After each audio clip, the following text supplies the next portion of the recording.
In a world where power shifts with every headline. In a nation full of questions. In a world filled with noise, the truth needs a voice. The policies that shapes our world and the economy that determines our future. Every hour, every day, the grapevine keeps buzzing. And together, we are committed to telling the stories that shape our world because your voice is our focus. Don't forget, our voice matters the most. Let us come together and share our concerns.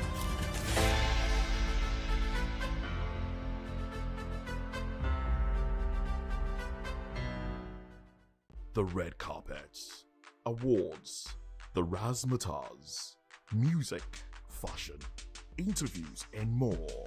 Spotlight on Voice of the People Television. Let's feed you with all the juicy stories in the global entertainment space, bringing you the glitz and glamour as they hot. Stay tuned to Spotlight, 1 p.m. Monday to Friday. Spotlight on VOP TV. Entertainment like never before.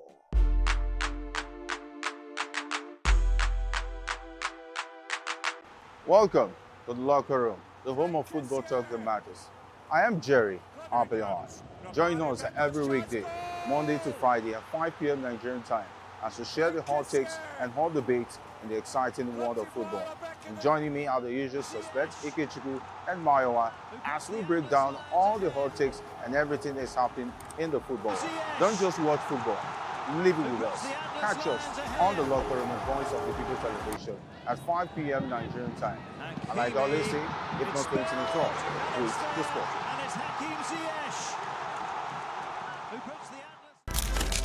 In a world where power shifts with every headline. In a nation full of questions. In a world filled with noise, the truth needs a voice. The policies that shapes our world and the economy that determines our future. Every hour, every day, the grapevine keeps buzzing. And together, we are committed to telling the stories that shape our world because your voice is our focus. Don't forget, our voice matters the most. Let us come together and share our concerns.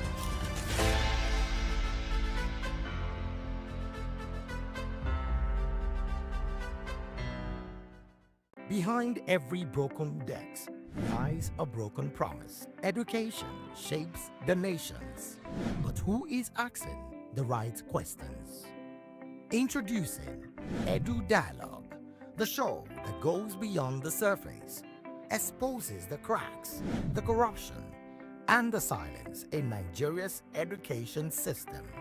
Edu Dialogue, Saturdays, 3 p.m., only on VOP TV. We break the biggest stories, from missing funds to policy failures. We ask the tough questions and demand real answers. Edu Dialogue, this Saturday, 3 p.m. on Voice of the People Television.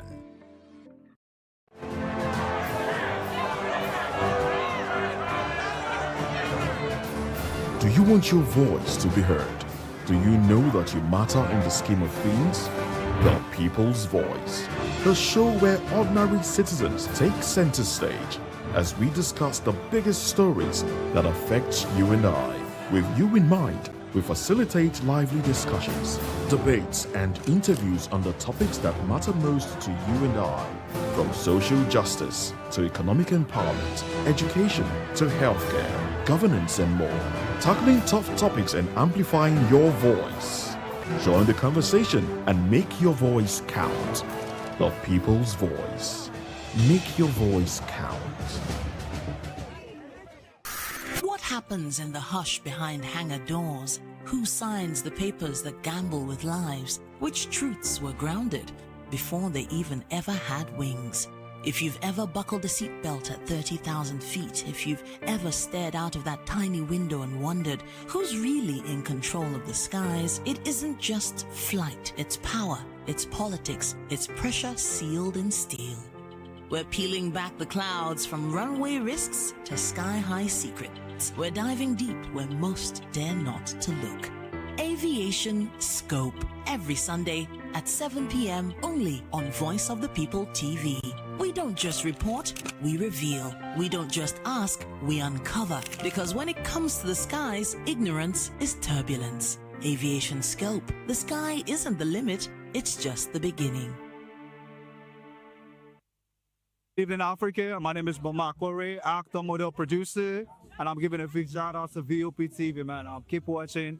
Don't change the dial. Thank you and God bless you. My name is.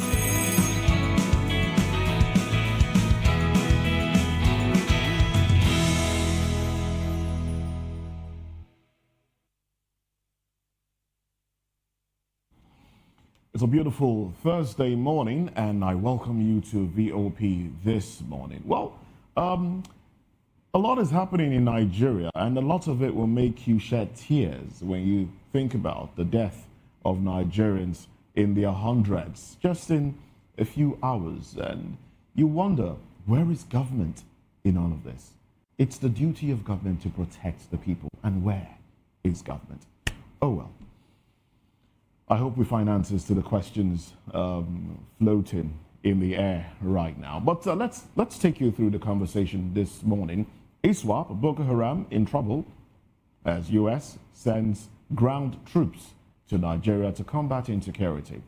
Senate passes Electoral Act Amendment Bill, sets new deadline for election notice period. And also the Defense Headquarters social media platforms have come under, well, those are the major conversations this morning. We'll be talking about Defense Headquarters, social media platforms coming under heavy fire much later. I am Moses Humphrey. Welcome to the program. Oh, good morning and thanks for joining us. Moses, what is going on in Nigeria? It's very heartbreaking, heart-wrenching. If you understand what went down in Kwara yesterday or the day before yesterday. I think they told us that yesterday was reported at 40, but this morning, newspapers, traditional newspapers have it that it's more than 170 people confirmed dead. Over 170 people. And the attackers were in their hundreds too.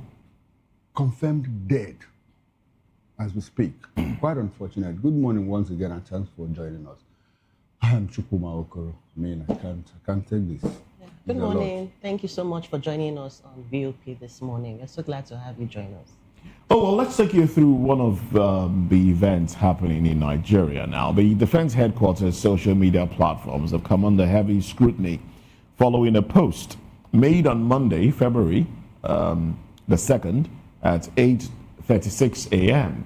The Defense Headquarters had posted a black and white picture of combatants waist deep in water moving through swampy terrain with the caption, "Where the road ends, duty continues." And a closer look at the picture revealed that the combatants are not Nigerians. Well, this image captures U.S. Marine from Company H, 2nd Battalion, 4th Marines, wading through waist-deep water during Operation Hastings in Vietnam in July 1966. So it wasn't depicting pictures of Nigeria. Well, this has drawn criticism from Nigerians who wonder why the Defense Headquarters is misrepresenting their work and misleading Nigerians. Well, as at 11 p.m. last night, the post had not been deleted. And one starts to wonder, well, we do know that the news got to Nigerians yesterday that the president reached an agreement with the United States for troops, United States troops to come into Nigeria. And the information we have is that they are on ground in Nigeria. But depicting that they are on ground, well, that's not the picture of them being on ground. That's a different picture entirely. Well, I would not want to, I think I would want to sit in, I would want to, stay with the Defense Headquarters in this one. They didn't say clearly in the post that I saw that these U.S. combatants are on Nigerian soil. They just said, where duty continues, where duty stops, whatever continues, and none of that. And that picture was put out there. It might just be, instructive, just to say, look, soldiers continue to fight regardless of the situation. So I would not want to toe the line of some saying, oh, this is deceptive. This is telling us that these men are in Nigeria, on Nigerian soil at this time. I don't think that's the message that they were trying to put out there. But having said that, now, in disseminating information, you need to be precise in what you're saying. If what you want to tell the people is that Nigeria has reached some sort of arrangement with United States Army and United States military coming to Nigeria, then be a lot more specific, because information misconstrued can create a lot of problem. So I think there should be a lot more, precise and with the disseminating of information. But for this one, I won't hold them by the jugular and say, oh, this is deceptive. No, I will not do that. Well, I think Nigeria. Okay, Jane, go. Yeah, go. I wanted to say that just to share your sentiments, and I also feel like in a country like ours that is also already battling misinformation, a lot of propaganda, our military, the military headquarters should be very careful, not to blur the lines between truth and optics, because Nigerians want the truth. We know the truth. So, we all know how bad the situation is. See the story we began with this morning. So there's no need to, give us all those fancy optics. It is bad, tell us it is bad, And I also think that to a large extent, just like our politicians, I think our military also still underrate Nigerians. They still think we are docile or we are not enlightened, because a simple search on Grok, on Twitter, formerly Twitter, now X, can tell you what that picture, the original picture, if you don't even want to go the whole route of going through Google links, you can find out all those things. And really, I don't know who handles the social media handles of our defense headquarters, because this is not the first time they have goofed, and for them not to even delete it, it also shows that they are trying to also save face. But at a time like this, we cannot afford all of these shenanigans. It is bad, it is bad. You don't even need to post it. And off camera, we're bantering and saying that American troops are in Nigeria. And I think Moses was saying, are you sure? Where are they? You see, there's so much misinformation. That is why a lot of falsehood is being peddled. So let them just tell us what it is and leave all these optics and propaganda they are doing, really. That's my take. My opinion is I think Nigerians just make a force out of nothing. You think so? Honestly, I think so. This is quite unnecessary. What is unnecessary? The post or Nigerians' reaction? Nigerians' reaction. They have been deceived. What did they tell you that these people are on Nigeria, that this picture is on Nigerian soil? The thing is that, it's just a picture. If it was a morale boosting, whatever, maybe for the soldiers. So why didn't the caption say so? What did the caption say? The caption says, where journey end, where duty continue, where the war ends. Okay, so why don't we have pictures of our own military? Some of the best pictures. No, but the thing is that the important thing is that those people are military men and they are wearing military. But they are not Nigerian military. Don't we have our own Nigerian military personnel that could be used? Okay, you want to put up pictures of Nigerian soldiers? Not maybe so not that the bandits would identify them. No. Oh, you are the one coming to attack us. But the pictures were blurred. Their faces are not visible. Exactly the point. So we could do that with our own military. As a matter of fact, I don't even think that we should be talking about this. Oh, really? Because no, that's my opinion. We should, when we talk about disinformation, misinformation, and all of that. Well, when defense headquarters puts out information, the Nigerians have the right to fact check those things. But clearly, they didn't say, oh, these are American soldiers on Nigerian soil. They were just trying to depict a picture of soldiers on duty. Okay, why didn't we use our own soldiers? Maybe they didn't want to use. They don't want to put them in further harm's way. But their faces are not visible. So I think exactly the point. So if their faces are not visible, the idea is just to put out a picture of military men, their soldiers, in the line of duty. I would say that war is, there's nothing aesthetical about war. And no, but this is not war. They are just trying to pass information and soldiers are not stock images. We have real images they can use, my opinion. I don't like it. Okay, you want them to use Nigerian. If you were a Nigerian soldier. Mr. Okoro, you are missing the point. No, I'm not missing the point. I have a point. My point is that, Jane, if you were a soldier, will you you open your device and what pops out is your picture. No, you don't get it. Did you take a look at the picture that was posted? I did now. What I'm saying that the faces of the soldiers was not visible. Okay. So there are different ways. There are ways they could manipulate. They blurred it intentionally. Okay, but bottom line is they shouldn't have used an American. Will an American defense? A lot of time on this. Will American military use a Nigerian image to pass whatsoever information it is they want to pass? I get your point. Yeah. Okay, Jim, we get your point. But you have won. Okay. Okay. But I just vex. Let's get into the next topic of discussion. Let's get into the next topic of discussion. Two out of many who booed Adamawa State Governor Amadu Umaru Fintiri at a recent political gathering in Ganye were arraigned on Monday before Magistrate Bapetel at the Chief Magistrate Court, Ganye. Well, the defendants were granted bail on Wednesday, but under what their counsel called near impossible conditions, including an order to produce the Ganye local government council chairman and the district head of Ganye as sureties, while two figures widely regarded as aligned with the current state of political structure in the state.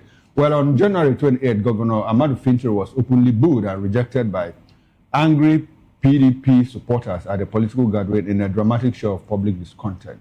Speaking to journalists on Wednesday, the lawyer representing the duo, Barrister Naptoye Obida, criticized the bail terms, arguing that they defeat the purpose of granting bail and amount to indirect detention. Well, when I look at this story, I say, where are we headed in all of this?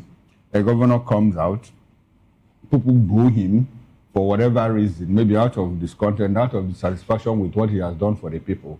And the next thing, bam, people are grabbed, sent to a magistrate court. The magistrate court remands them, later grants bail, and we have a very strict, stringent bail conditions, including producing the council chairman. So what would the council chairman go there? And the district head of the place, who reports say are clearly aligned with the administration. So apparently what they are trying to say is, well, we don't want you to go out of detention, out of remand and all of that. That's what it means. Because when they give you stringent bail conditions, like during the End Bad Governance protest, they said those people should produce the small boys, street urchins were arrested, and they said they should produce permanent secretary level directors in the federal ministry in Abuja and all of that. It was very clear they didn't want to grant them bail. Because if those people had access to such people in the first place, they might not have been on the ground, protesting and all of that. So this is a clear denial of justice, if you ask me. But by the way, people expressing their opinion. Does this amount to defamation? Does this amount to cyber stalking or what? Because a governor comes out.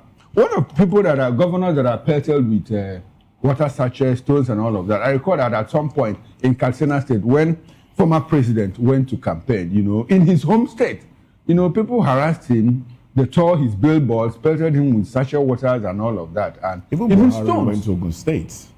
Buhari got the same treatment in Ogun State. And nobody was arrested. So what is this? But I don't want to blame this administration. I think it's a subnational thing. Looks like the governor is also high-handed. Yeah, I mean, does it look like he doesn't know about this? What I see is they see the body language of the leader, and they all do something similar, and all of it is aimed at cowing the people. We see what is happening in Edo State, where people come out to protest, to register their displeasure, and they seem to be basically threatened by the government in place. No, I think it's more than threatened. They are dealt with. And it's not fair. It's not fair. It's not fair. And as much as I understand that, but I mean, you can register your displeasure. You can boo an artist. You can boo a political office holder. This person is elected to represent you. And if you feel displeased, you can register your displeasure. I mean, you're not raining in invectives. You're not engaging in physical. Yeah, you're not engaging in that. You're not even throwing stones or water at him just to boo him. I agree, Mr. Okori, and I also feel that if you're doing the right thing, you won't be booed. You may still be booed. You may be booed. You may still be booed because you cannot do all the right thing. You can't do the right thing. Okay. By everyone. Yes, you're right. But I also feel that if a leader cannot stand being booed, then he can't be trusted. And just like you said, if you are aggrieved, go through the right channels. And at the same time, why are you trying to make the bail conditions very stringent? Well, how grave is that offense? It happens in other climes. Even President Macron of France has been slapped. He was slapped. Well, in Nigeria, it can't even happen. You can't even come close. No, you can't even slap it. But I think in River State, the news is out there. In River State, councillors beat up a local government chairman. Did you hear that? No, I haven't. Oh, in River State, When? yesterday.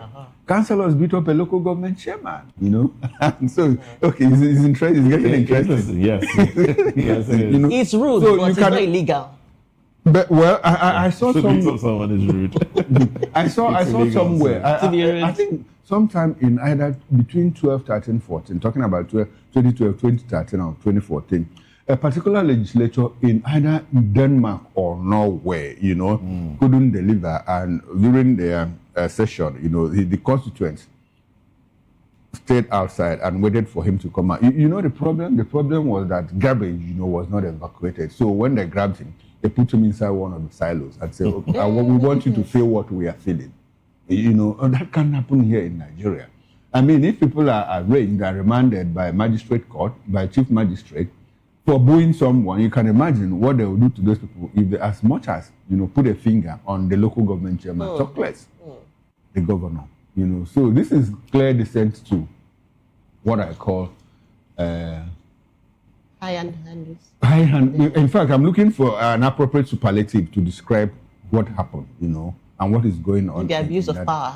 It's more abuse of power. Abuse of power, you know. And we better watch these things. See, our leaders, when they want to take us somewhere, they start trying the water, you know, the step, you know, to see how we react and all of that. And if we don't react, before long, it becomes a norm. It becomes a new norm. It's already becoming a norm. A norm, you know. But you cannot confront your elected officials. We've seen cases where a House of Representative member locked up somebody in his gen house, generator house. What happened? What became of him? We also know out of court. We also know of a House member who assaulted a rider that came to deliver something. It's the same one.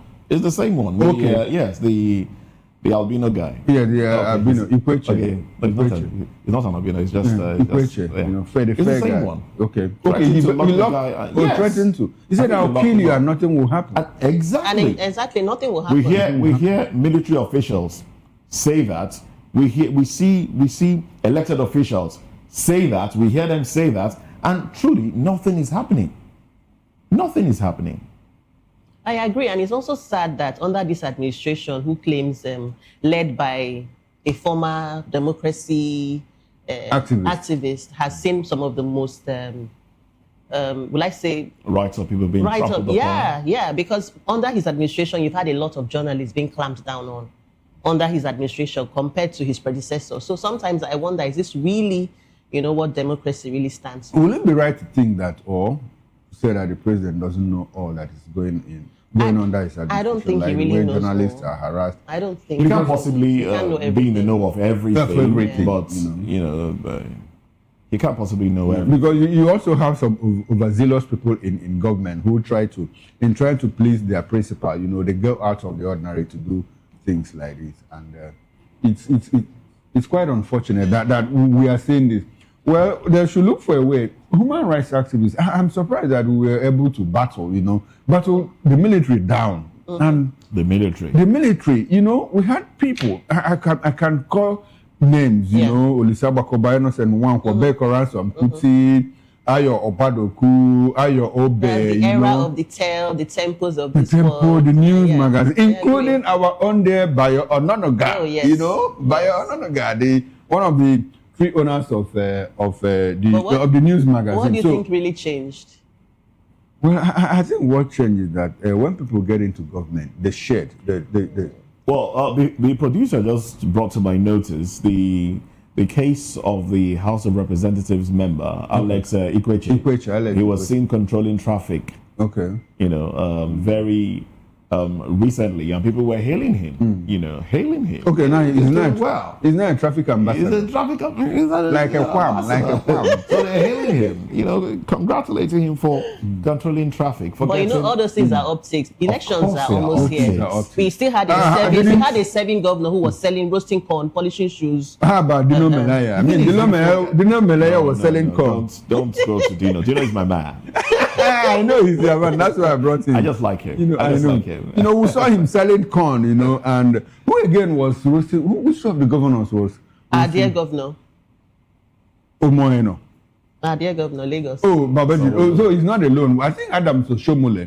Which of the governors you saw roasting Ekiti State Governor. Ekiti State Governor. Also, I think they all do a it. lot of them. They all do it. They don't do that anymore anyway. And now that we are getting close to elections, we'll start saying those things. Okay. You see more of that. Going to my own governor, my own governor got to a traffic light and he stopped. Waited for the traffic to turn amber and green, and before he moved on. And people say, "Whoa, beautiful! This is good governance and all of that." And it's not easy. It's so easy. I feel it's so easy to really win Nigerians' hearts as a politician if you know how to play the game. Oh well. Just do a lot for the optics, and you have people praising you. Oh well. All right then. But let's get into another conversation now. Oh well. Senator Adams Oshiomhole has denied the authenticity of a widely circulated video appearing to show him massaging a woman's feet aboard a private jet, describing it as a fabricated clip created using artificial intelligence, AI. The video, which surfaced on social media on Tuesday, shows a man resembling the former Edo State governor engaged in a light conversation with a woman whose feet rest on his lap. The clip quickly went viral, sparking widespread reactions online. The woman was initially misidentified as Ira Forts, the wife of the senator representing Edo North. However, subsequent reports identified her as Lishon Dagama, a South African lifestyle influencer and adult content creator. Dagama had originally posted the video on her TikTok account before deleting it. Gentlemen, we saw this video yesterday and we had diverse views. I remember you saying that there's nothing, he was enjoying his money. Life. And then Moses was for his fellow man by saying that as long as it's not, that as long as it's his wife. Look at the way Moses is looking at you. Yes, you supported your fellow man. You can't recall. My point is, we shouldn't be talking, this is not a national, this should not be up for national discussion, a debate. Yeah, that's my no. But the fact is that he's a senator, so that's what we are talking about. He's a public government official. Okay, now he has come to say it's AI. For me, whether or not it is AI is none of my business because it's very obvious that this wasn't AI. However, okay, you have confirmation.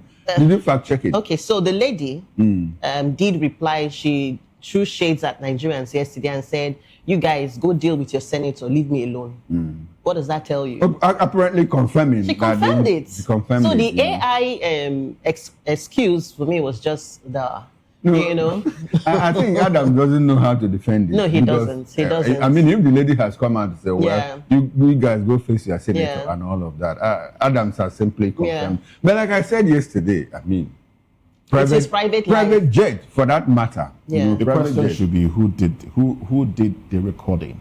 So didn't he see? I think the question is, didn't he see or know that he was being recorded? He may not have known. No, in a private jet, there is no way he will not know. The person was seated opposite him. He won't know. He won't know. I'm saying there is no way he will not know. He may not have known. He may not have known. But what was the intent of the person that did the recording? The senator is a problem. Go be mad at him, not me. Your senator is the problem.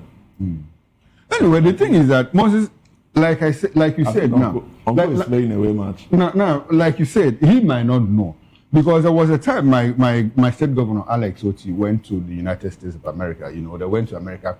And, in a private session, a woman was sitting close to him and the woman said, "The governor has adopted me as his child," and all of that. And before you knew it, they were still in America when it went viral here in Nigeria. And it was like, who did this?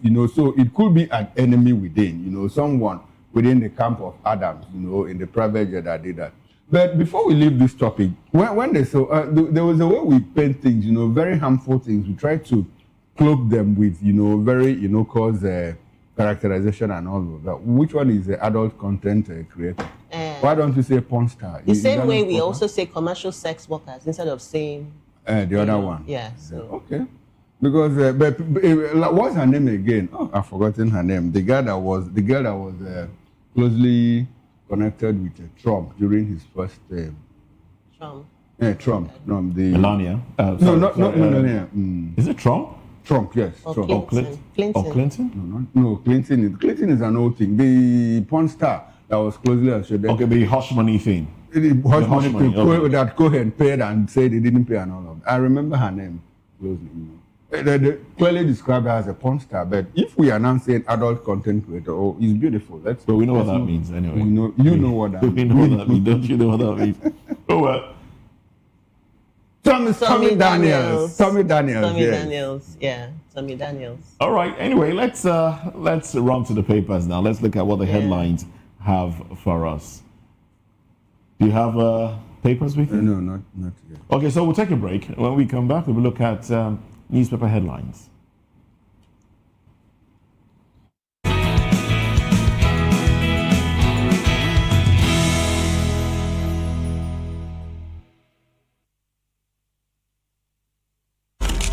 In a world where power shifts with every headline. In a nation full of questions. In a world filled with noise, the truth needs a voice. The policies that shapes our world and the economy that determines our future. Every hour, every day, the grapevine keeps buzzing. And together, we are committed to telling the stories that shape our world because your voice is our focus. Don't forget, our voice matters the most. Let us come together and share our concerns.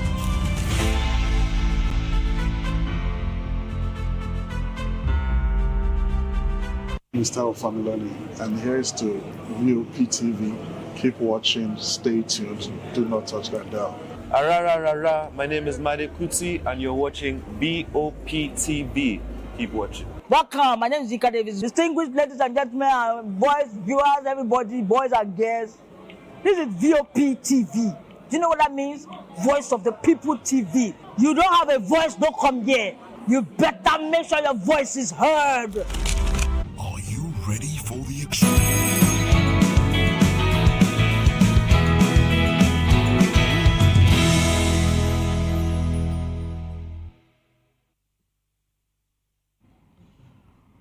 All right, thank you very much for joining us again. Now let's look at the headlines. From Daily Independent, we have these headlines. Political pressure kept refineries running despite losses. Ojulari concedes NNPC cannot run refineries profitably. We also have FG unveils 25-year plan to unlock Southeast potential. Says region central pillar of Nigeria's economic future.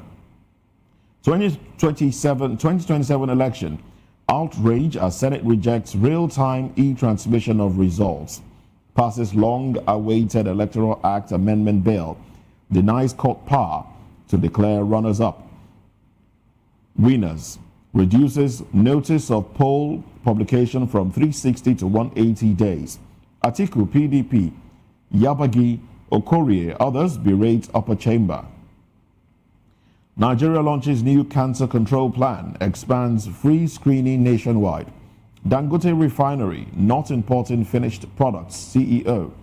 2027 politics won't affect my job, as FCT Minister. Wike. Fiber vandalism threatens national broadband drive, records over 70,000 cases in 3 years. INEC finalizes timetable for 2027 general elections. And the bottom strip. Former Benue Governor Suswan quits PDP. And those are the headlines on the cover page of Daily Independent newspaper. And on the front page of the Daily Trust, 48 hours of carnage, over 130 lives lost in 3 states. Electoral bill, Senate rejects electronic transmission of results. NNPCL says reopening of Port Harcourt refinery is a waste of resources. Lassa fever kills doctors, infects health workers. Court nullifies award of OML 54 to Petroleum, reinstates to Eurafric and rightful owners. Now let's quickly run through the Nigerian Tribune. 2027 politics won't affect my job as FCT Minister. That's coming from Nyesom Wike. Nigeria to overtake Algeria as Africa's 3rd largest economy. Good news. Death toll rises as bandits kill scores in Kwara, with the riders, soldiers, forest guards take over communities. Red Cross claims over 162 killed. Lawmaker says 35 killed. It's a cowardly attack on civilians. Kwara governor. Killing of over 100 is a national disaster, Saraki. Now, the big story. Senate passes electoral bill, rejects mandatory e-transmission of results. With the riders, reduces notice of election from 360 to 180 days. recommends 5 million naira fine for unlawful possession of PVC. We returned the 2022 law, Akpabio. Ndume, Lalong, protest conference committee composition. Senate's action, a deliberate assault on electoral transparency, article. Decision harmful to democratic consolidation, PDP. More stories from the Tribune. Monumental loss behind shutdown of refineries, NNPC. Nigerian economy records 55.7 point expansion in economic activity, CBN PMI. 2027, INEC will seek to Electoral Act 2022. Drops hint on voter revalidation exercise. FCT poll to proceed as scheduled. And from the health sector, salt in drinking water may rise blood pressure. That's according to a study. And that's it from the Nigerian Tribune. And that's it for newspaper headlines. Newspaper review at 10. We'll do a whole lot more, dive into it. But in the meantime, let's look at one of the conversations. And this borders on security issues in Nigeria. Iswap, Boko Haram in trouble, according to some, as U.S. sends ground troops to Nigeria to combat insecurity. But we've seen a rise. We've seen a rise in killings. Well, let's x-ray this when we come back from this break. Stay with us.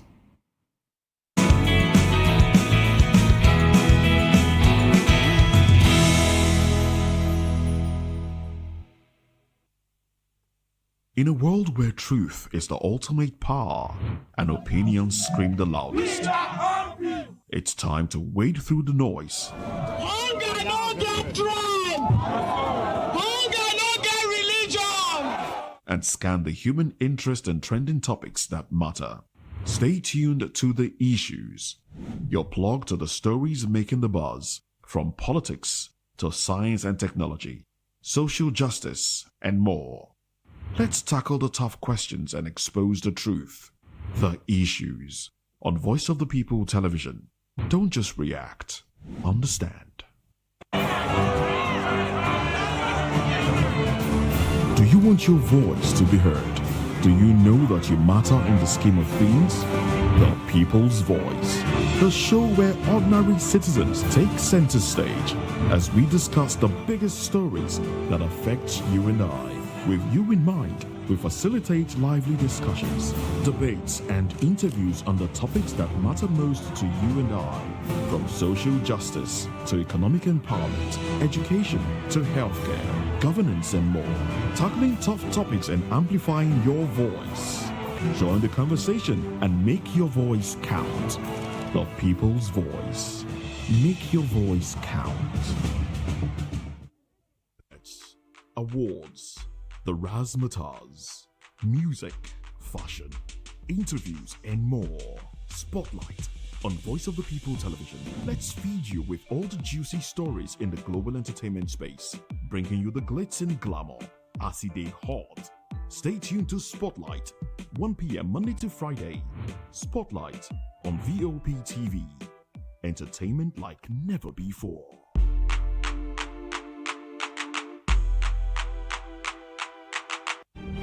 In a world where power shifts with every headlines, news breaks and events happens, we bring you unbiased and explicit information on politics, economy, and state of the nation. We break down the chaos. Facts, not fluff. Truth, not speed.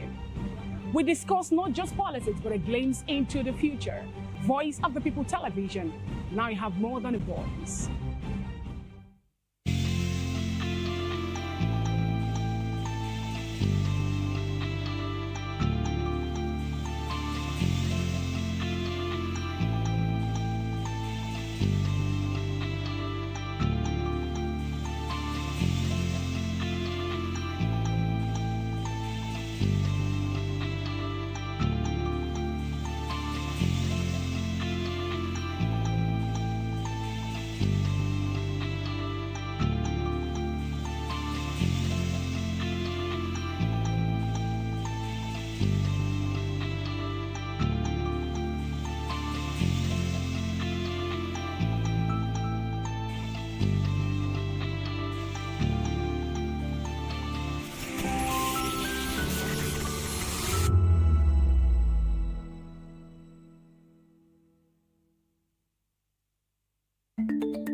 Africa is on the move, a continent of rising voices, untold stories, and powerful transformations. From the streets of Lagos to the heart of Nairobi, from the mines of Congo to the tech labs of Cape Town, the African story is being written every day. Bold, dynamic, unstoppable. This is African News on Voice of the People Television. We don't just bring you the news. We analyze and bring you Africa's heartbeat, the politics that shapes our nations, the economies that drives our future, the cultures that defines who we are, the voice that must be heard. Africa News, Africa's voice, Africa's future. Where Africa speaks, the world listens.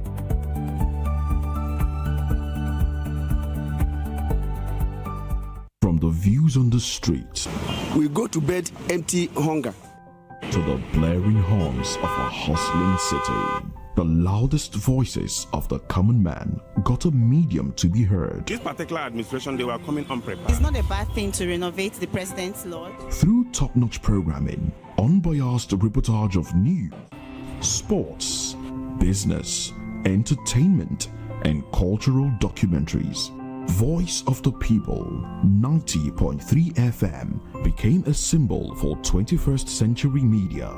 And now, a new baby is born. Voice of the People Television, VOP TV, youthful, full of vigor and penchant for excellence in the continent's media space, exposing the wrongs, applauding the rights, dissecting the news without fear or favor, through factual and accurate stories and contents. Corruption kills three things that makes a society. Representing the interests of the people and giving them a voice. Voice of the People TV is here to stay towards building a fair society. VOP TV, Voice of the People Television, truly a voice for the people. Voice of the People, you can hear me now. My name is Patrick Doyle, and I wish that you continue to echo the voices of the people. Big up VOP TV. My name is Suibifa Dokubo. Please keep watching VOP TV. Hi, my name is Kwekumali Ikenda Onyekwena, and I am with the Voice of the People TV. Now, if you're looking for the veritable channel for information, politics, robust discussions, you don't need to go far. VOP has you. VOP will always have you. Thank you. Hi, my name is Patrick Diabwa, aka Ibani Chuka. I'm Ayanabo the Eagle King, and you are watching VOP TV. Stay with us. 2564 is coming up on 29, right? 2564 Atlantic. What happens in the hush behind hangar doors? Who signs the papers that gamble with lives? Which truths were grounded before they even ever had wings? If you've ever buckled a seatbelt at 30,000 feet, if you've ever stared out of that tiny window and wondered who's really in control of the skies, it isn't just flight, it's power, it's politics, it's pressure sealed in steel. We're peeling back the clouds from runway risks to sky-high secrets. We're diving deep where most dare not to look. Aviation Scope, every Sunday at 7 p.m. only on Voice of the People TV. We don't just report, we reveal. We don't just ask, we uncover. Because when it comes to the skies, ignorance is turbulence. Aviation Scope, the sky isn't the limit, it's just the beginning.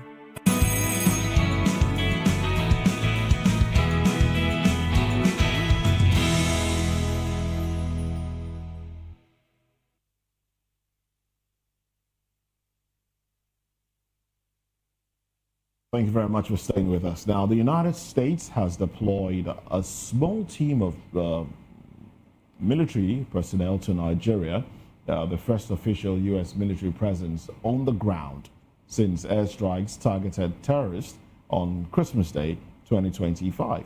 The deployment to Nigeria follows airstrikes ordered by President Donald Trump in December 2025 on what he described as Islamic State targets targeting Christians in the country. Well, Trump had also indicated that further U.S. military action in Nigeria could follow. Now, the U.S. had reportedly been conducting surveillance flights over Nigeria from neighboring countries like Ghana since late November 2025, providing intelligence support ahead of the December strike. The team would support Nigeria's counterterrorism efforts. Now, security sources said the Americans are likely involved or would likely be involved in intelligence gathering and assisting Nigerian forces in targeting groups such as Boko Haram and Islamic State West Africa Province Iswap. This comes as about 170 casualties have been recorded in a recent attack by armed bandits on Woro and Nuku communities in the Kayama local government area on Tuesday, according to a lawmaker, Saidu Ahmed.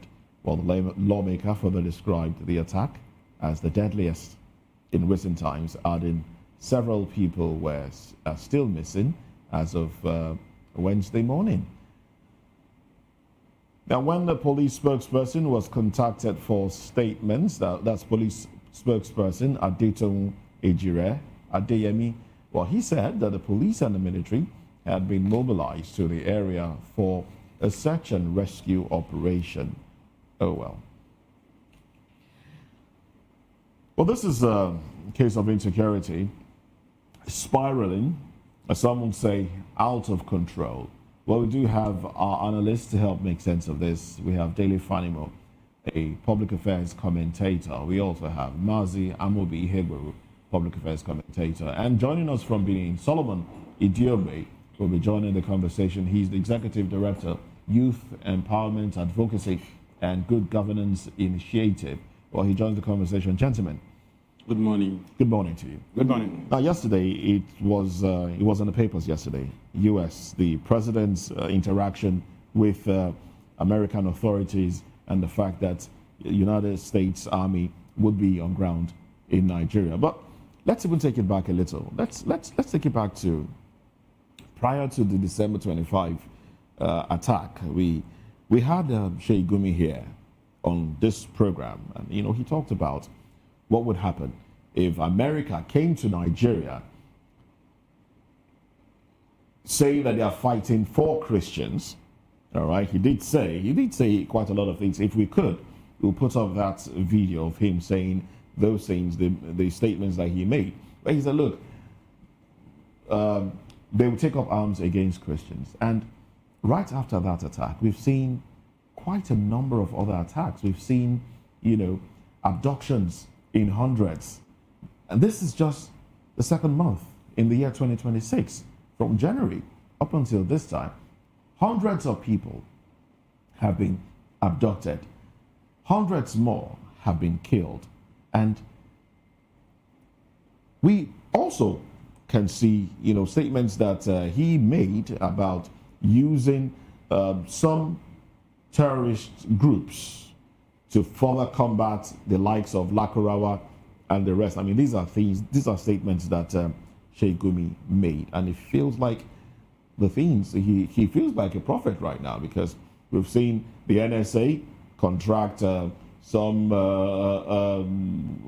individuals as they go on to help, give them logistics, vehicles, and arms to combat, to guard the forest and the rest of them. And we've also seen a doubling down of bandit attacks around, hinterlands and the rest of them. Is it that our government would you say government has failed in this area of securing lives and property? Because we've seen a situation where, in some cases, there was an attack, government initially in that area denied, and later we realized that truly it took place. Can you say there's been a complete failure? I want to outrightly condemn government. Security apparatus in the country currently is overwhelmed. And You see, when you dovetailed into these 170 killing, I noticed that we were a little bit crestfallen. As a matter of fact, I've not been myself since yesterday, honestly, and I almost had nightmare because I just imagine if you slaughter chickens 170 at a go, it's a huge heap, and it can be overwhelming. Not imagining human beings who woke up and had various plans, and just like that, you just terminated their lives in cold blood, and the only excuse is that you wanted to impose your religion on them, and they resisted. And this is a country that is secular in nature, that you are allowed to practice your religion, to have freedom of association, and just like that, 170. And as a matter of fact, even the traditional ruler of that community is not yet found. Other people that probably escaped into the bush, some of them would have had bullet wounds that they would not be able to call in paramedics to take care of them, and they would have died in the process. So we're just still counting. This morning I read in the papers that it's 175 as of this morning. So the numbers are increasing. The numbers are increasing. And this is in the West, Kwara State. Kwara State, for that matter. The point is, what does that say? What does that say to the invasion that we are seeing? You recall because that it seems to be coming yes, down. You recall that when the 25th December attack happened, I said these guys are going to disperse. They're not going to remain in one particular spot where they will be soft targets. And that is exactly what has happened now. It's going to be very difficult for the military to track them. You think so? Yes, it's going to be very difficult because they're not going to converge again so that people would, they will not be isolated in a particular place. Now, they're coming southwards. They limited themselves to the middle belt. Kwara shares the same boundary with Oyo State, with Osun State, and Ekiti State. So you can imagine what could have happened. And Kogi also shares boundary with Ondo State and Edo State. So it's like these guys have found haven. Of course, you know that because of the nature of the forest in the north, it's easier to identify them. But this part of the country, the southern part of the country, is a place where you can hide in the forest and you may not be easily located even by drone. So it's a big problem that I don't know. Each time I try to figure out how this problem will be solved, I get scared. Because you can imagine the whole of the south is densely populated, whereas the north is sparsely populated. So what you would do in the north that would generate like 170 deaths, now imagine if it were to be in the south, where even the smallest village, you have an average of between 3,000 to 5,000 inhabitants. All right, then let me come to Mazi Amobi Iheburu now. Mazi, down south, 170 deaths. It's not. It's been reoccurring. These things from the beginning of the year. Would you say that Nigeria probably should not have even allowed or given the US, the go-ahead to attack? Should we have just found a way? Because some Nigerians are saying, let's go back to negotiating with these terrorists. Wouldn't that mean that Nigeria has, the government has completely failed? Because that's the voice that is coming from social media. Some Nigerians on social media, especially those that are being affected.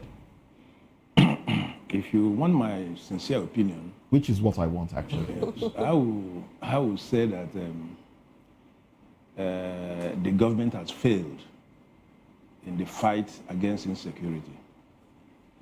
She has failed. And inviting America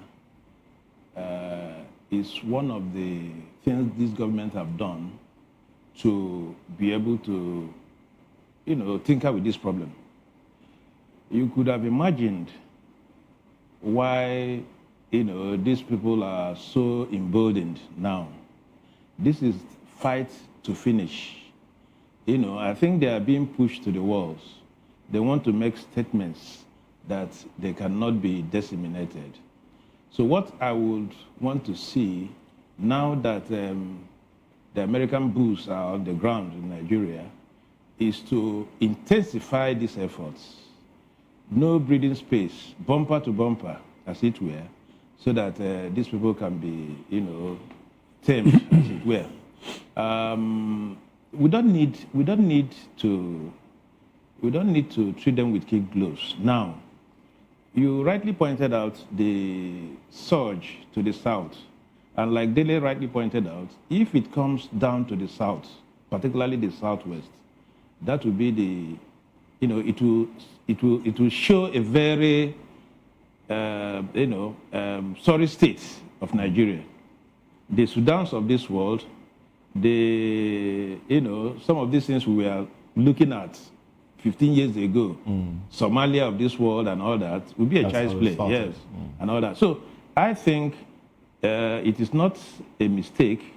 It is a right step in the right direction that these Americans are here now. Before we proceed, I would like for us to watch a video of Prophet Isa El-Buba, where he gave a press conference and he basically explained the plight of northern region Christians as he thanked Trump. Let's take that video and then we'll come back and talk about this.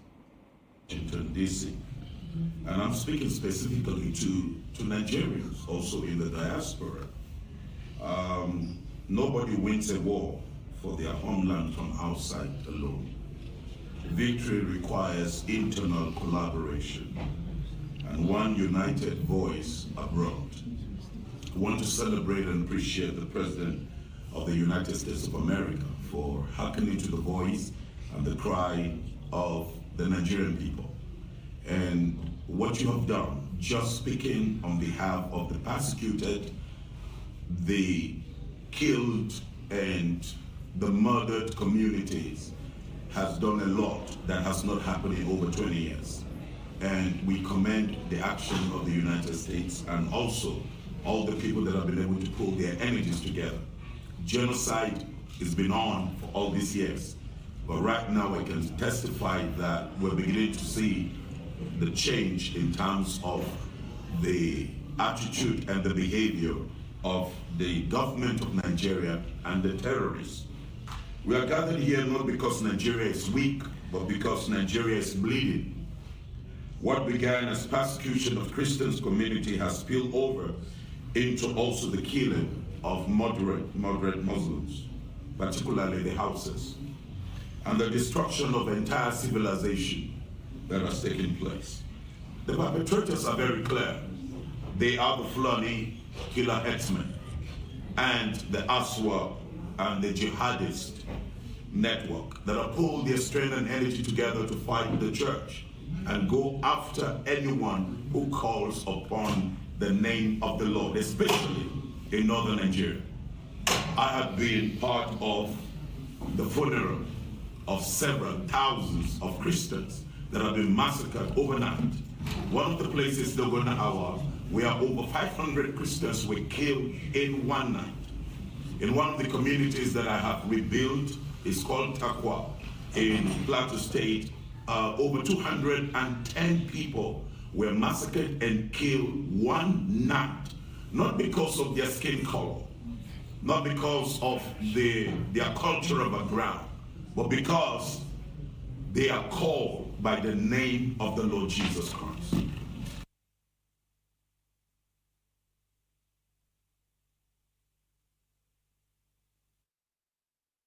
Prophet Isa El-Buba, talking about America's involvement there. Oh well, and we also have joining us from Benin, Solomon Idiogbe. I'll come to you shortly, but before we do that, let's also look at a message that came from the Kwara State government. Kwara State, of course, not central Nigeria. That message from the governor's office. Let's have that message up on the screen. It says, this is breaking. The governor at Real AA Rahman, who arrived Kayama tonight in company of service chiefs and cabinet members, says 75 local Muslims were massacred simply for refusing to surrender to extremists who preached a strange doctrine. Now, we're still towing the line of whether it is Christian genocide or Christian and Muslim being killed. Is that necessary at this point, gentlemen? Mazi Amobi, is it necessary? We're talking about 175 and counting people that have been killed. And we're also being told that these people that perpetrated the killings used to just come to preach before now. They come to preach and say, look, accept Sharia, accept. And because the people turned them down in their numbers, that look, we don't want this. They were rounded up, hands tied behind their backs, and execution style, killed. Some of them, heads cut off for some of them. I mean, I couldn't even see I couldn't stand watching the video. And we're still talking about, oh no, it's not just Christians, it's Muslims. Does it seem like we're serious? This is impunity of the highest order. You see, it started small. The narrative was that Christians were being killed and all that, and a lot of measures were put in place to really checkmate these bandits or gunmen. Now it has escalated. They're making a statement, just like the Prophet said, moderate Muslims, who refused indoctrination had also been part of it. Now the thing is assuming a wider dimension. That was why when we were talking earlier on, we said, probably it's not just Christians. There are killings in Nigeria. Now that it is becoming obvious that the moderate Muslims are also, victims of this dastardly act, it now behoves on government to really take steps towards, solving this problem. Okay, all right. But before we go to the Benin guest, so talking about solving these problems, now we have Americans on ground. I'd like for us to talk about American involvement. When, after the 9/11, then National Security Advisor Condoleezza Rice, who later became the Secretary of State in the same administration, said, well, after a brief memorial for the people that died, he said, now we have buried the dead, let us protect the living. We are talking about dead people now. What do we do to protect the living? America is here. If you understand these things, we have the Northwest, we have the North Central, we have the Northeast. And now these regions have their different kind of challenges. They present different kind of challenges in terms of insecurity. Northwest, clearly by banditry, that is mixed with some form of jihadism now, as we see. In the Northeast, it was clearly terrorism, Boko Haram. Then in the North Central, it's about killer headsmen and all of that. We have Americans on ground now. Light footprint, by the way. Do we expect that this light footprint is going to solve the problem across the region? We are not even talking about the South. How much American involvement can solve this problem? Because by the time the light footprint is addressing issues in Borno State, there's a strike in Kwara State. And by the time you come to Kwara, there is one in Zamfara State. Probably by the time you are done with Zamfara State, you have another one in Ondo or your state, or even in Ebonyi State. Are we likely to see a full-fledged sectarian violence, as it were, or something like, in fact, a war between Nigerian soldiers, Nigerian people, and American soldiers? What do we expect to see in the coming days? Because it looks like the thing is going to expand from what we see now, because these people have doubled down. What do we expect to see in the coming days? And how can this problem be solved? That is why it is not good to prevaricate. When issues come up like this, you tackle it head on. I think the Nigerian state, had, in the past, treated this issue with levity. And that is why we are where we are today. if you say it is going to expand, I say yes, it's going to expand. But it also depends on the cooperation the Nigerian state will give to the Americans. You know, I am looking at an escalation, and I don't want to pigeonhole myself into, you know, banditry in the West and government there, you know, this and that. The issue is that we have insecurity in this country. There is a thin line between what we call banditry, what we call government attack, or what we call extreme Islamism, as it were. So there's a thin line. The bottom line, if you ask me, is that there are killers in this country. For whatever reason that you know, they perpetrate this act, it must be checkmated. And I want to believe that, I would want to believe that if we do not, for now, you know, tackle this thing head on, it's going to escalate. And once it escalates, just like we are predicting, there's going to be a sectoral problem in this country. And once that happens, you know, your guess will be as good as mine. So there is need for all of us to, you know, face this monster. All right. Squarely. All right then. Now let's go to Benin. Now, Idiobe, good morning to you. Good to have you join the conversation. Thank you very much. My pleasure. All right. Now, before you react, let's have the a tweet from the president's handler come up on stage. In fact, no, this is from the Kwara State government Twitter handle actually, and this one was put up last night at about 20 minutes to 10. That's 9:40 p.m. and it reads. Well, what we have on the screen is from the Office of the Media Aid to the President. It says, help is on the way for the beleaguered people of Kayama and others as President Tinubu orders the deployment of a military battalion, the appointment of a commander, and the start of Operation Savannah Shield. Also, from the Office of the Kwara State Government, we have the governor, another tweet actually, says, the governor, who commiserated with the community, announced that President Bola Tinubu, GCFR, has approved immediate deployment of an army battalion to prosecute counteroffensives codenamed Operation Savannah Shield. He was received by the Emir of Kayama. Oh well. Mr. Solomon Idiobe, does this give you some sort of hope? Deployment of a military offensive. This is coming after we've had a lot of, go to the theater of action. We've had deployments. The president has said, look, in fact, in Benue State, the president said, what is going on? There should be the setup of a committee to look into what is going on in Benue State. He's giving direct order repeatedly. Do you think this will make a difference? Solomon Idiobe. I do not think so. I do not think so because this is not the first time we are hearing theater of war, theater commander, theater brigadier, theater general. It's not news anymore. It was in this country we had the then president giving the directive that the chief of the military heads, service chiefs, should move their headquarters to the northeast as it then was. And then nothing happened. It was still in this country we had the president giving an order that the IG should go to the area where people were being massacred. And then after a few weeks, when the president was asked that the IG didn't move, he said he was not aware. So it's not news. But that's a different president. That's a different president. See. Unless we do not want to address the issues the way they are. It's the same thief and half a dozen. It is the same thief and half a dozen. Nothing actually has changed. Nothing has changed. The other one is not aware.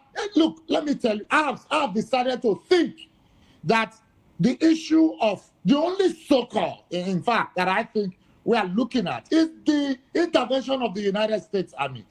Because we are beginning to think that it's just security issue, is just a conduit pipe for the government to take out money from the coffers of the Nigerian state.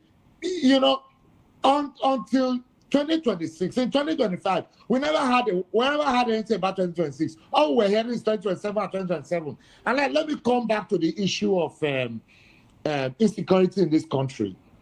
Genocide, if you like, terrorism, banditry, headers, killers, Islamization.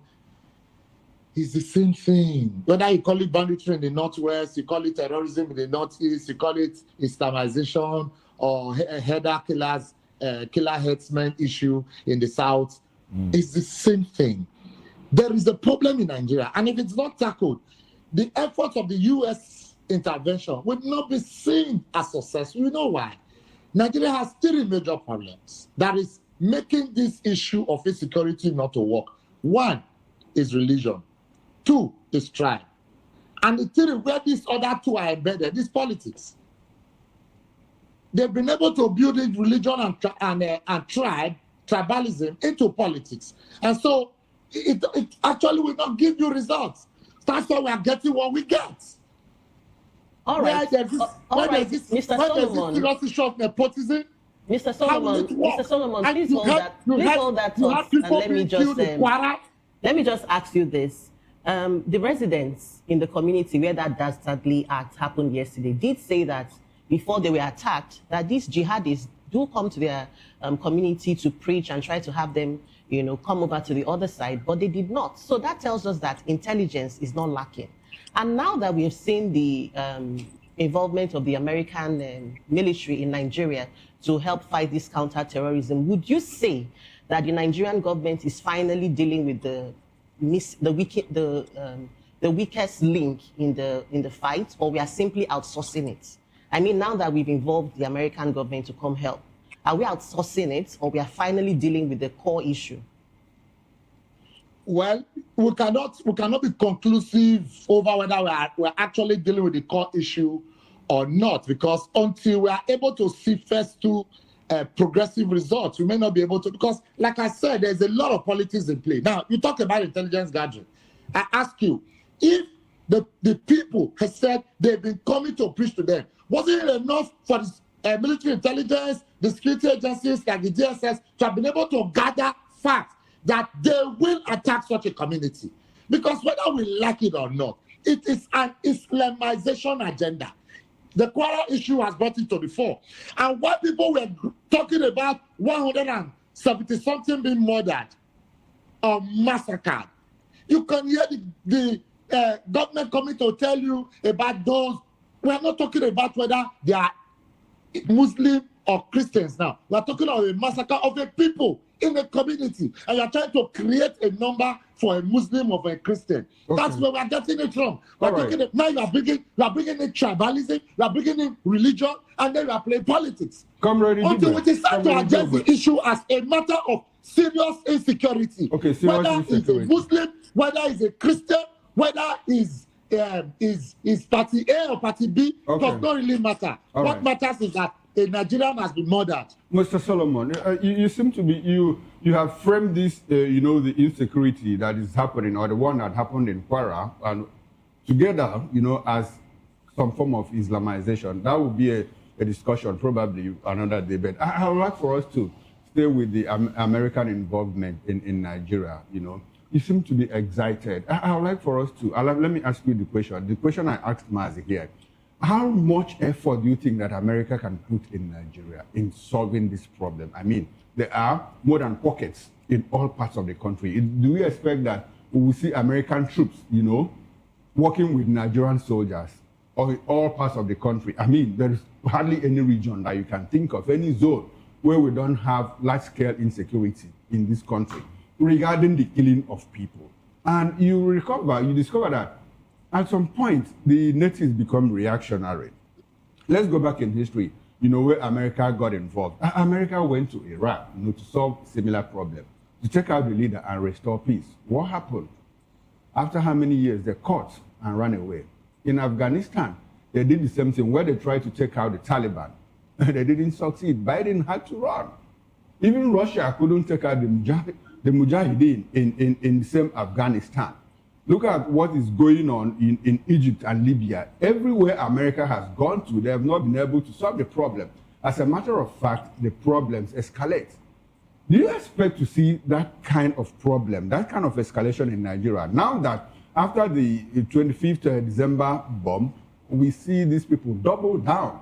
We have seen more people kidnapped in 1 month than in 6 months before now. We have seen more people killed in clear jihadist manner. Do you expect that America's involvement is going to solve this problem? Or is it pure, it should really have been a purely Nigerian matter to handle it internally, because there might be at some point some kind of reaction against the Americans, as we have seen in other places. What do you expect to see in the coming days? Progress. If the Nigerian government is sincere, progress. I just smile because I am taken aback when I hear. I do not see it from your point of view anyway. I do not see it from your point of view. I don't have any points of view. I just asked the question. No, I said I don't take it from your point of view because your analysis is pointing to the fact that you think that the intervention of the U.S. government is what is escalating the killings and kidnappings or banditry act that we are seeing being escalated. No, that's why I said I do not see it from your point of view. You have made instances with other countries. But let me tell you, it's like a dying man. He will hold to the last straw that he gets. Because that's like, you know, they're trying to send a message, trying to say that you cannot. One of the my brothers there right there in the studio mentioned it earlier. It's just a way of trying to say you cannot flush us out. We are still here. It doesn't change the fact that if this thing is consistent, now I'll address the issue. If American government, American soldiers will be able to go around the country, no. It's like having to cut it from the root. People didn't quite understand when the first strike happened in Sokoto and say, no, now that one are northwest now. It's supposed to be northeast now. No. What people didn't understand that was the headquarters. That was where all the plans were being arranged. Then the other side, the northeast, was the theater of war. The generals who were really the men who decide the factors of how the executions can go were there where the American government made their strike. So it's a tactical warfare. The American government know exactly what they intend to do. It is first of all to take out the route. If they take out the route, then you cannot leave, because when you see army strike, when they do the air strike, they'll not send the ground troops to go and clear out. I'm sure that is I'm not saying that is the approach, but I'm taking as a kind of approach. When they are done with helping to take out the main route at the northern area, then they can lead the Nigerian army to do the groundwork by removing whatever is left at the area of the south, whether southwest or southeast or south. But you know that Nigeria is a very peculiar country. And some people are saying that now that the American military have come in to come help, don't you think that we may get too comfortable with outsourcing some of these the responsibilities of the government, and then fail to fix the internal issues? Because it's not enough for us to celebrate that, America is here. Yes, it sounds like some cheering news, but the Nigerian government is very peculiar, and they are renowned for some very, funny things. So don't you think they might just let it all go? No. America is here. No. Let me tell you, even the Nigerian government is suspicious. The Nigerian government is not comfortable. It's like because of the hue and cry of the Nigerian people that the Nigerian government allowed the American government to come in to assist. So they are also on their toes. Don't forget that the president is interested in 2027. He wants to build a good book of the American state. He wants to try as much as he can to be seen as though working, because he knows it is the cry and the wish of the Nigerian people to see the American government or the American army come to assist. So I do not think that they want to lack. They want to be seen as though working, and so they'll be on their toes. To me, I think differently. That the American government wants to is interested, because they say a lot of narratives. They're interested in our oil. They're interested in our resources. They're interested in the government. They want to do this. The issue of the killings of Nigeria in the Nigerian soil is one trouble too many. And I think that the intervention of the United States Army and the United States government It's a welcome development. It's such that we should encourage, and we should stop creating those narratives, to paint a picture to think that they are here for something or that they will just escalate it. No, it's sending a message that they are here and they are here for real. All right, then. Thank you very much, Solomon Idiobe. Thank you for your contribution there. I'll take that as your concluding thoughts because we do have another conversation to dive into. But let's quickly come back to the studio now. To Dele Fanimo here. Do you think the United States military will act in a unilateral manner in this case now? Do you think they would by themselves on their own gather intel and act without some sort of authorization from the Nigerian government and military? It's not going to happen now. It's not going to happen now? Yes, it's not going to happen now. But basically, it may happen later. If there was intel and there was a kind of simulation back in America, and they just come in through the air, drop them with parachutes, do whatever they want to do, and then airlift them and go back. That can happen. Okay. But now that they are on ground, there is no way they won't have collaboration with soldiers in Nigeria. But the point is, because of the experience of the de-radicalization and bringing in of Boko Haram into the military, it is not all the introduction. It is not all the intel that will be exposed to the rack and file. Rather, they will deal with the top hierarchy of the military. But when they are going for operation, they are also going to go with the soldiers on ground. You see, my worry about all of this is that if because of 170 people, you are now bringing a battalion to that environment, I am aware that there is Sobi barracks in Ilorin, Kwara State. And when you have a battalion is made up of about between 300 and 600 soldiers,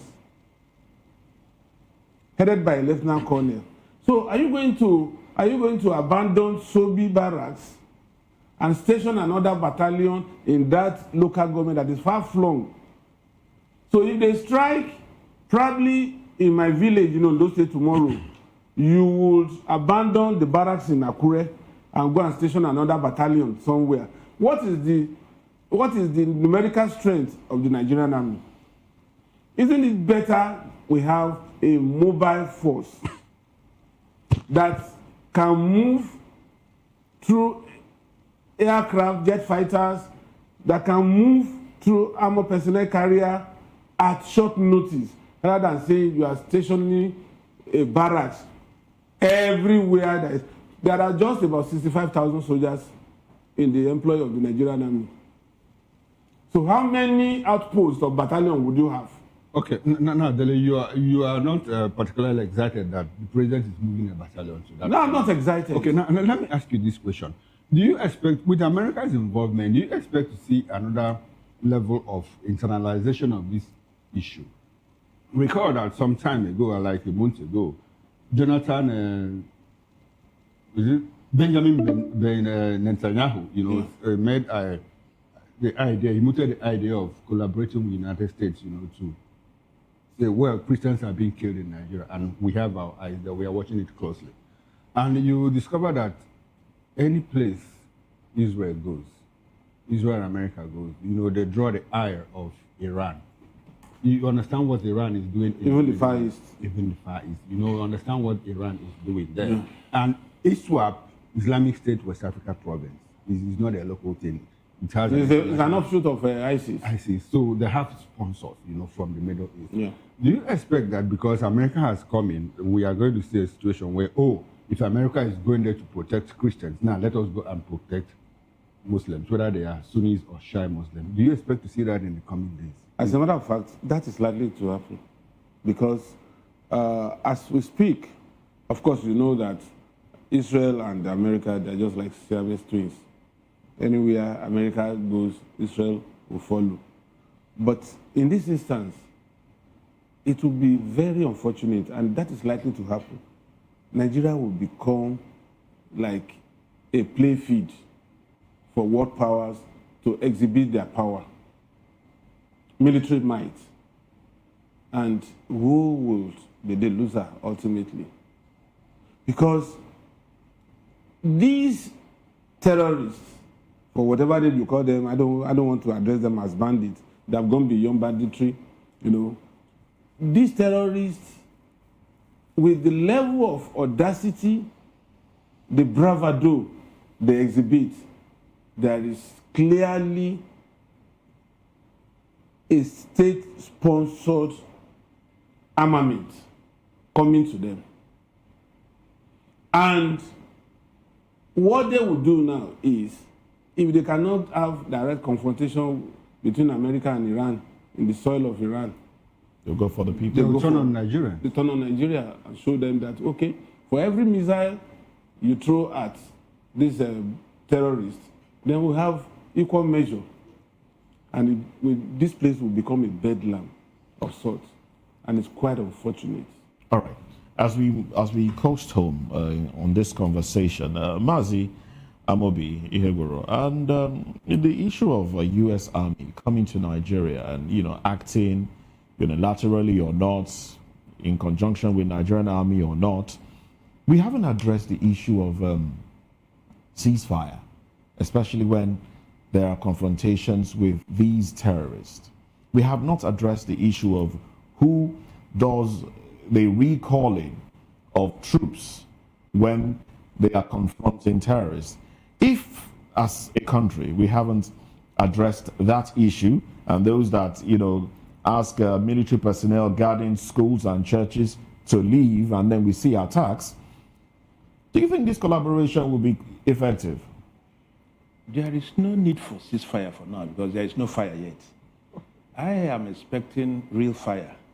This graph must go up and then come down. No. My question actually is, there were times when there were attacks. Bandits or terrorists attack communities. And then we hear that, oh, before the attack, there was, you know, prior information, but then the military checkpoint was vacated.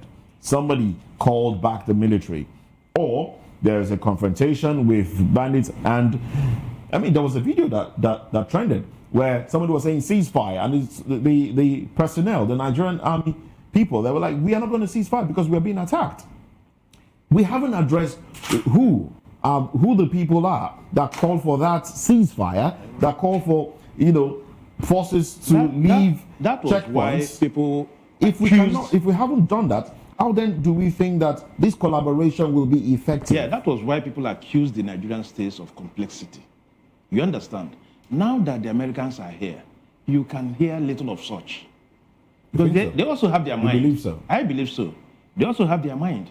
They are working in concert with Nigerian government, Nigerian military. So if anything could happen, I believe there are rules of engagement between the American soldiers and Nigerian soldiers also.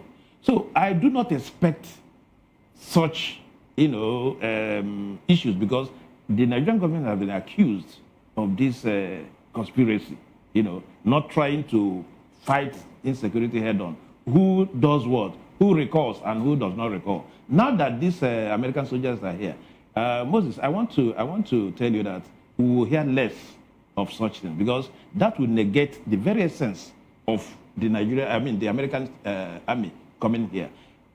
And it's a caveat here now. For these people to succeed, there must be the political will of the Nigerian state to ensure this success. There must be collaboration. These tweets and we are doing this, we are doing that, should cease. Allow these guys to do what they know best how to do. They don't believe, you know, in their own decision, they don't believe in all these press statements and all that. If you give press statements, you are, you know, I don't think we are trivializing the whole matter. Allow these guys work. This fight is an asymmetrical fight. It doesn't require too much talking, but it requires too much, you know, intelligence gathering and what have you, so that you can move in the direction to be able to achieve success. Nigerian government should give these people a chance because we have been overwhelmed. the government should, do not like people saying that Nigerian army has been overwhelmed. Delhi has just read out their statistics now. How many soldiers Nigeria have? We have been overwhelmed. And for us to begin to have semblance of sanity in the fight of this insecurity, there must be collaboration, serious collaboration, more than what we were doing before. Because what we were doing before did not work. The government should also be able to look at the angle Chooks is talking about. They are not naive, just like us. They have a lot of information available to them. So they should be able to work. What the Nigerian people want is to, stop this killing. The Nigerian state, the Nigerian environment has become a killing field. Every day you hear about how many people that were, killed and all that. This must stop. If you were asking a question, why is this thing escalating because of the President of America? It will escalate and then come down. That is the point I was trying to draw a graph. Okay. Because these people are no longer comfortable. Nothing is permanent except change. Now that they have seen a change, they must do something to say that we are still here. So it is left for those agents of change to really, do what they know best how to do. I think in the coming days and months, there will be an escalation, but that escalation will come down. All right, Mazi, can we think and talk long term? What will happen, when the American troops eventually leave? So are we also thinking about, getting a long-term solution, or are we just renting effectiveness for this season? No, when the American people leave, there must have been capacity build-up.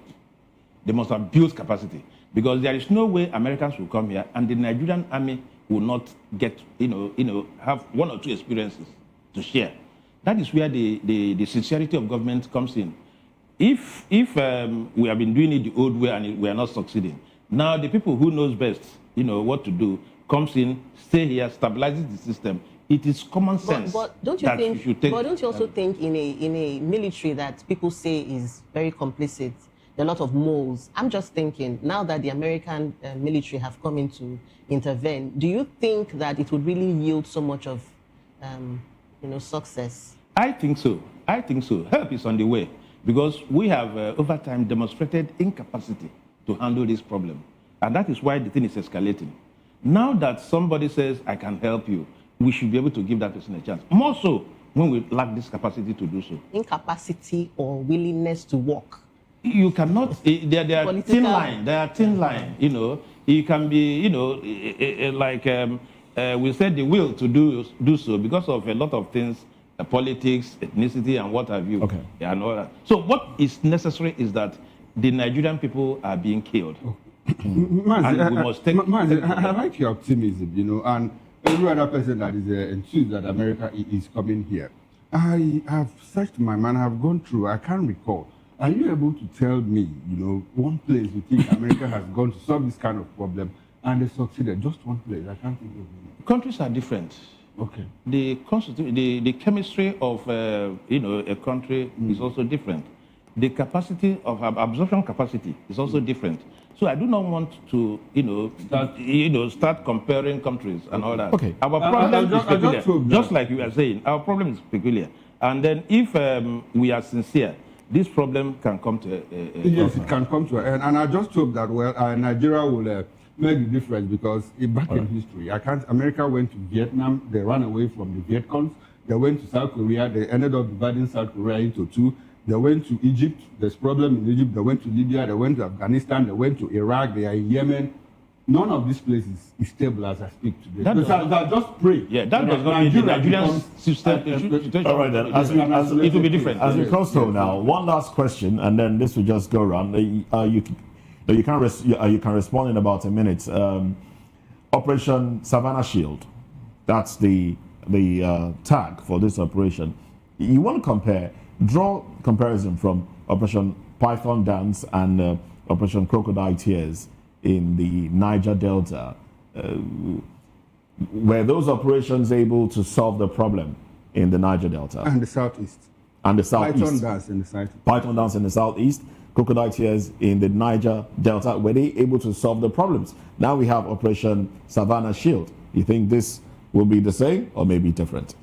You see, I said it initially that I'm not in support of this latest operation, whatever they call it, Savannah or whatever. Because what we're saying is, when system collapse, when you experience system collapse, that's when you have ad hoc arrangements. This is just ad hoc arrangements. And in all those places, you find out that basically it's always ad hoc arrangements. And ad hoc arrangements cannot be compared to institutional operations. Okay. That's why I said, close by in Ilorin, you have a whole brigade, there. Okay. Either by a brigade commander, in the rank of a brigadier general. All right. And that place, you have over 2,000 soldiers. All right. Now you are extracting a battalion to be stationed where there was no government presence. You have to mount your signal. You have to do a lot of things new. So what if they now go to another part of Kwara, another fringe, and attack, kill about 100 tomorrow? Then you also create a battalion there. How many battalions are we going to create? Big question. That'll be a good place to anchor it. Now, Mazi, your reaction? There is nothing in a name. This Savannah, there's nothing in a name. Yeah, we're comparing actions Savannah, of the others to this the one. important thing is how prepared Nigerian army to confront this menace of insecurity.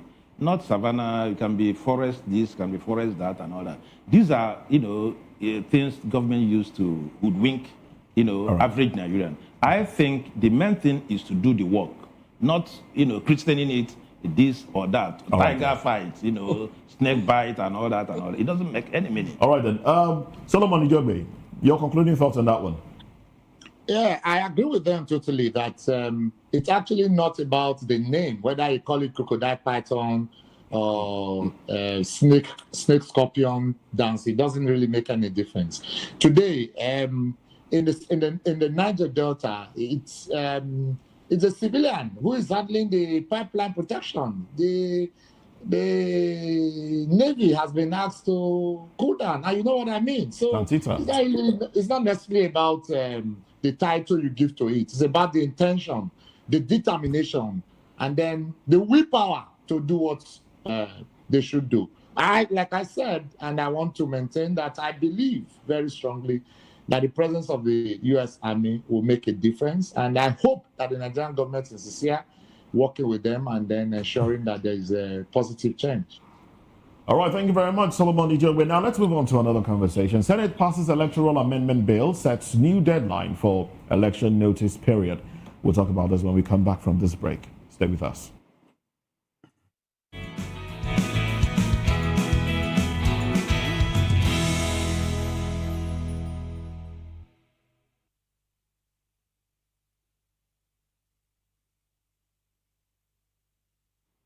Now, the Senate on Wednesday passed the Electoral Act Amendment Bill 2026, following hours of heated debate, rejecting a proposal that sought to mandate the real-time electronic upload of polling unit results while approving wide-ranging changes to Nigeria's electoral framework. Central to the controversy was Clause 60 of the bill, which addresses the transmission of election results. Lawmakers voted to return the provision in the 2022 Electoral Act, allowing results to be transmitted in a manner determined by the Independent National Electoral Commission, rather than compelling presiding officers to upload results to the INEC result viewing portal, that is the IREF portal, in real time. Well, under the return clause, presiding officers are required, after counting votes at the polling unit, to record the votes scored by each candidate on a form prescribed by INEC. Well, the form must be signed and stamped by the presiding officer and countersigned by candidates or their polling agents were available. Well, we still have our gentlemen here with us, Mr. Delefanimo and Mazi Amobi Himburu, and virtually from our Benin outstation, by Solomon Idiobe. Gentlemen, thanks for staying us. Now, let me quickly run to you, Mazi. Electronic transmission of results, no way, no go area, according to the Senate. What do you see? What do you know? This is a legislative coup on Nigerians. That clause is about the most critical amendment in that, this bill before the National Assembly. That clause alone can solve about 70% of our electoral problems. Who is afraid of transmission of results electronically? Well, legislators. Yeah, so when we now, and then who are they? An infinitesimal number of people, loading it over. You see, when this thing came up, there was this tours, organized by the National Assembly. I think Lalong and all that, they went through the NGOs and what have you. Every person agreed in unanimity that there must be electronic transfer of result. Or I think before you continue, please just hold our thoughts. Let's watch this video and then we'll come back to your conversation. Your thoughts on this one. Let's quickly take this video. Media already is awash with the fact that the Senate has rejected electronic transmission. That is not true. That is not true. Electronic transmission had always been in our act. And what we did was to return the electronic transmission, which had been in our act and which was used in 2022. So please do not allow people to confuse you. If you are in doubt, we will make up our final votes and proceedings available to you if you apply and you are entitled, so that you will see this Senate under my watch has not rejected electronic transmission of results. It's in my interest as a participant in the next election for such to be done. So please don't go with the crowd. Don't go with the crowd. We have retained what was in the previous provision. That's all we did. So if we rejected what was proposed by way of amendment and said, let's retain what was in the previous provision. You need to confirm before you say. I think I think Babio is being clever by half. Some of us have gone to school to be able to decipher what was said yesterday. If Babio, pushes these narratives, I think he's taking Nigerians for a ride. That's my own. And then what happened yesterday, like I said, is a legislative coup. It is retrogressive. It is anti-people. It is whatever. You understand what I'm saying? Now, I also believe that the House of Reps, having passed that, there's usually what they call conference, where the two houses will meet to resolve gray areas. I think the Nigerian people has that opportunity to ensure that the will of the people prevails. Few people, the infinitesimal number of people cannot dictate. Sample opinion. The general opinion of Nigerians is that this electronic transfer of result will solve a whole lot of problems. One, the judiciary will not be burdened with post-election litigation because the thing is clear. Like I asked earlier, who is afraid of electronic transfer of result? Who is afraid this of electronic Nigerians transfer? should take seriously. Okay. This is a bill that the Nigerian people must rise up and oppose the National Assembly, particularly the Senate, for taking this stand. It is retrogressive in Nigeria. Very retrogressive, according to Mazi Amobi Hebo. Now, let's talk about the communication aspect of it, the communication side of it. Now, who do we believe? I mean, the Senate President has addressed Nigerians. Say, well, we didn't reject electronic transmission, but what we have out there in the media, including traditional media, is that the Senate clearly rejected electronic transmission. In this, we have a Senate that look, we are not done with the tax reform bill. That up until this moment, we don't know the true one that was gazetted and all of that. And we see from that, we move into, electoral reform, which is at the center of credible elections, free and fair elections in Nigeria. And we are having this argument, oh, it is there, oh, it's not there. How do you see all of this come out with a Senate or a National Assembly that we ask to represent us, and they are giving us all these discordant tunes? What direction are we headed in all of this? You see, the mistake was made at the point of electing these people. And because we surrendered our sovereignty to them. Oh, so you don't believe what the Senate President said? No, I don't believe. Oh. He has made some foreign statements in the past. You recall when there was this attack on the military, that 16 soldiers were killed in is it Edo or Okwama? And the next thing, without even finding out what happened, he said it was mercenaries that were brought from outside the country that killed those soldiers. Shortly after that, one of the people that killed those soldiers came up with video showing his face that he led the people that killed those soldiers as a result of what they did, because they were partial in coming into that place to come and harass legitimate landowners. And a lot of other things that they have said that were controverted. And look at Dume too. Look at all of them. They behave the same way. So how would I believe somebody like this? For instance, if other issues were not controverted, why is that particular one that is critical to the success of next election, why is it a subject of debate?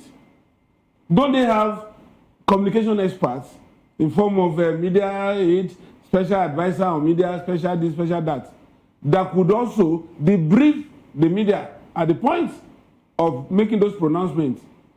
Why is he now denying it 24 hours later? For me, they did it, like Mazi said, it's a coup against Nigerians. And anything about that amendment that does not take cognizance of that particular clause is an exercise in futility. Oh, okay, now sorry, Mr. Goro. Go ahead. What Akpabio is saying is that they did not touch the provision. So that is still there. Yeah, it's still there because the provision says INEC is at liberty. Okay. What we wanted is electronic transfer. Enforcement. Shall. They should give it legality. So apparently, so they did not. So apparently, what is this? The Senate President has not said anything. He has not said, that is what I'm saying. That some of us are, illiterate enough to be able to understand. They did not do anything. What we wanted them to do is to give legal teeth to that provision, which most of us think will solve 70% of the Nigerian electoral problem. Okay, now let's take this conversation to our Benin Air station, where we still have Solomon Idiobe, with us. Solomon, how do you react to this issue of the Nigerian Senate saying, well, the electronic transmission of votes in the 2027 election shall remain as it were in the 2022 Electoral Act, where, well, it is at the discretion of INEC to use it or not to use it. How do you react to that?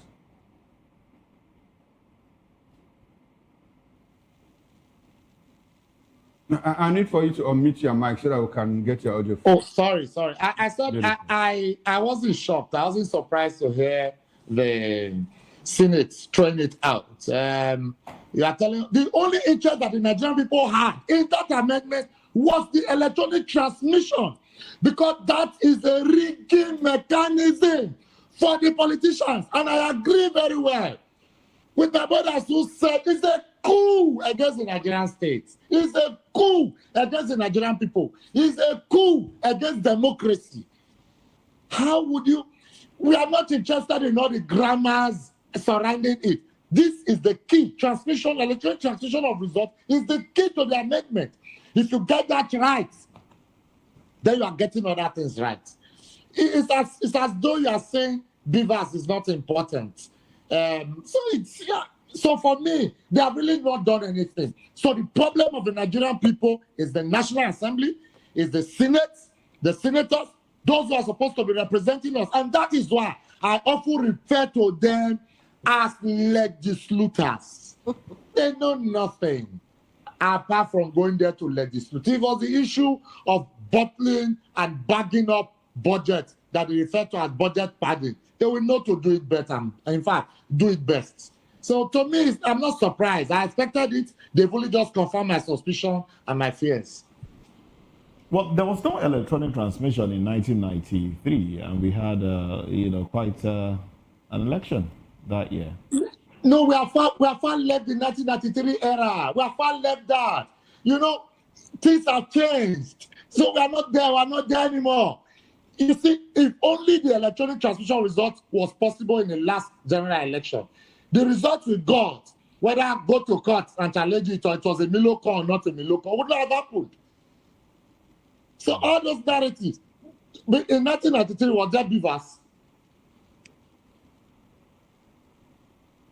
So it's not, we have left Ocean A4. We have left all of that narrative. Nadekone and all. We're not there anymore.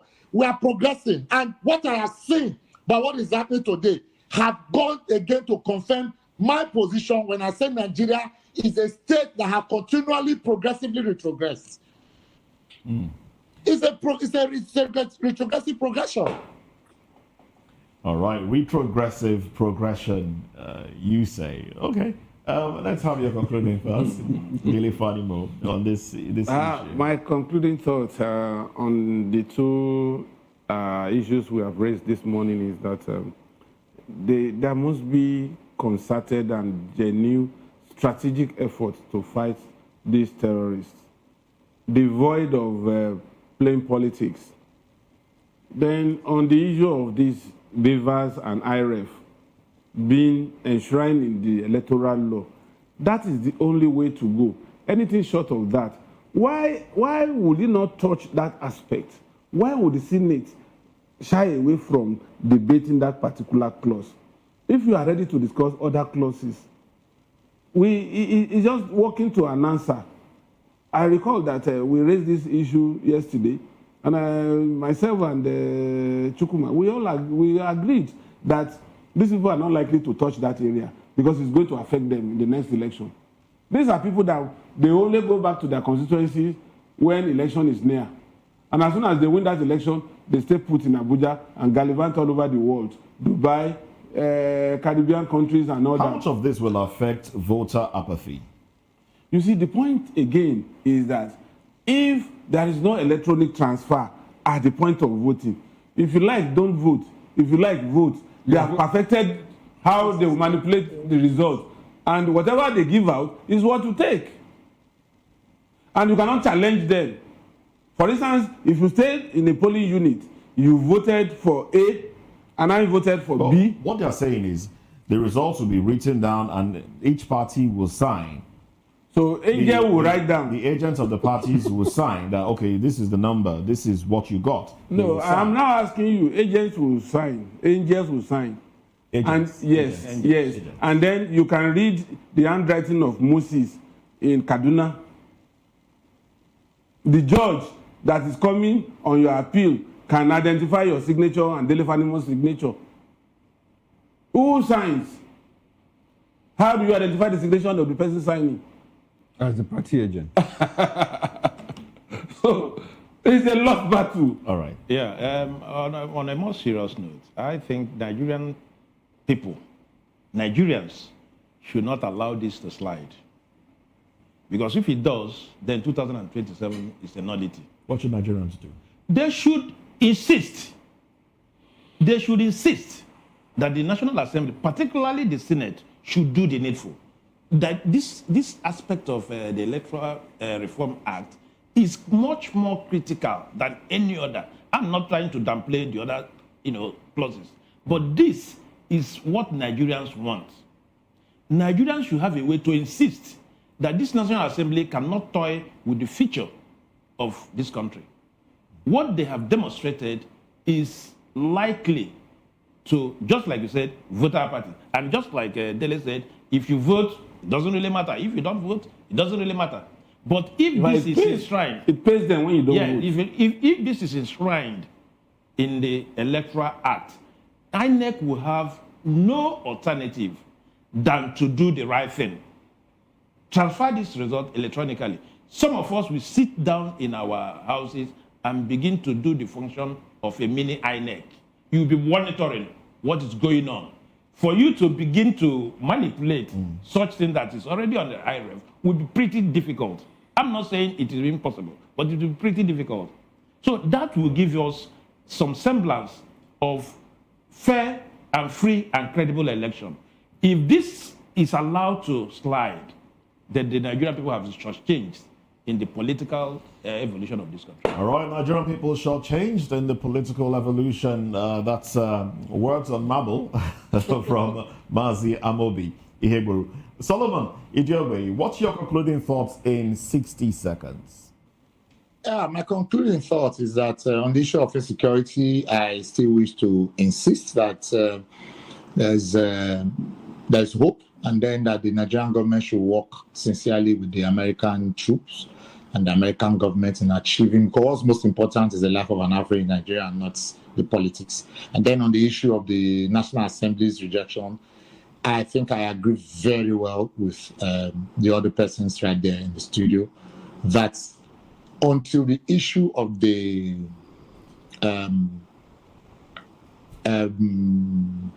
transmission of results is being addressed by National Assembly, the Nigerian people should not rest. It should continue to be an issue on the top burner. It should be on the discourse on social media, mainstream media, everywhere. Let them know that they did not do our bidding, they did their bidding.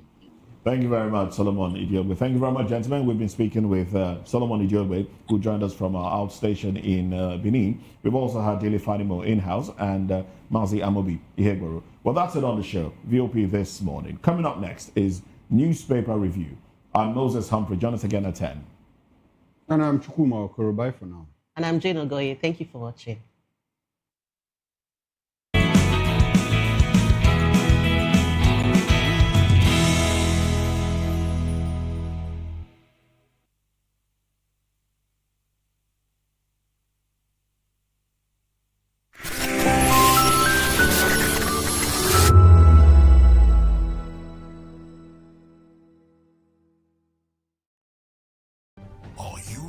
For the extraordinary.